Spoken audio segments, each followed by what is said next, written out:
और बुलेटिन की शुरुआत हम कर रहे हैं आईआरसीटीसी के एक बड़े बयान से। आईआरसीटीसी ने डेटा ब्रीच मामले में अब एक बड़ा बयान दिया है। बयान दरअसल ये उन खबरों को नकारने के लिए दिया गया है जिसके तहत आईआरसीटीसी के 3 करोड़ यूजर्स का डेटा लीक बताया गया था। आईआरसीटीसी की तरफ से बताया गया है कि जिस डेटा ब्रीच की बात हो रही है वो आईआरसीटीसी के सर्वर से नहीं था।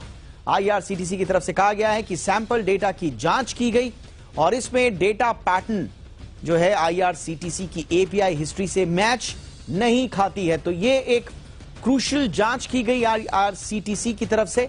हालांकि कंपनी ने यह भी कहा है कि वो इस मामले की अभी पूरी जांच कर रही है।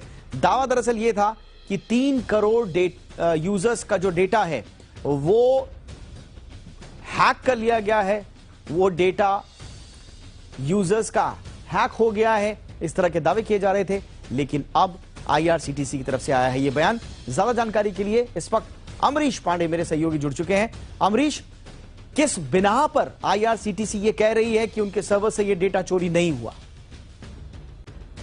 दीपक, अभी हम एम्स के डेटा ब्रीच की खबर से उबर भी नहीं पाए थे कि ये नई खबर आ गई और सुबह से आज ये खबरें पूरे मीडिया में काफी तेजी से वायरल हो रही थी। और इस पर जब हमने आईआरसीटीसी से जानने की कोशिश की तो उन्होंने ये तो जरूर माना है कि कुछ डेटा है जो कि लीक होने की खबर है, लेकिन ये नहीं है कि वो हमारे सर्वर से लीक हुआ है। और जो डेटा पैटर्न हमें देखने को मिल रहा है डार्क वेब पर या फिर किसी और एजेंसी के जरिए, वो डेटा पैटर्न हमारे किसी सर्वर या उसकी किसी एपीआई हिस्ट्री से मैच नहीं कर रहा है। ये जरूर है कि आईआरसीटीसी ने अपने तरफ से अपने और इसके अलावा अपने जितने भी बिजनेस पार्टनर्स हैं उनको साथ साथ सर्ट इनको भी इन्फॉर्म कर दिया है। और ये सारी एजेंसी इस बात की जांच कर रही है कि आखिर ये डेटा जो है वो किस तरह से बाहर हुआ है, किस तरह से डार्क वेब पर गया है।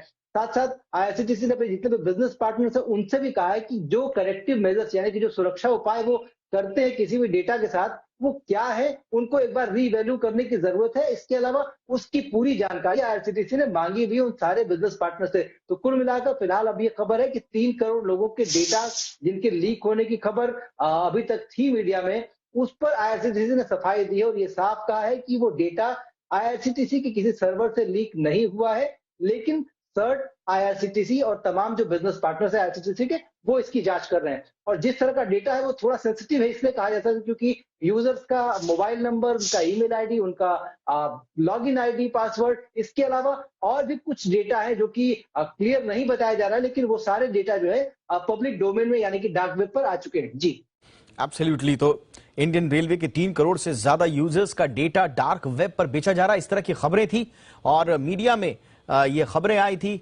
और इन खबरों का रेलवे ने अब खारिज किया है। रेलवे बोर्ड ने सर्टेन को रेलवे पैसेंजर्स के डेटा लीक की संभावना का अलर्ट भी बाकायदा जारी किया था, लेकिन आईआरसीटीसी का कहना है कि इस तरह की जो हमारी एपीआई हिस्ट्री है उससे वो मैच नहीं कर रही है ये बातें, तो लिहाजा आईआरसीटीसी के सर्वर से डेटा लीक नहीं हुआ। हालांकि जैसा अमरीश बता रहे हैं कि अभी भी जांच जारी है, तो देखते हैं कि आने वाले कुछ दिनों में इस पर और स्थिति किस तरह से साफ होती है। बहरहाल बहुत बहुत शुक्रिया इस तमाम जानकारी के लिए अमरीश आपका।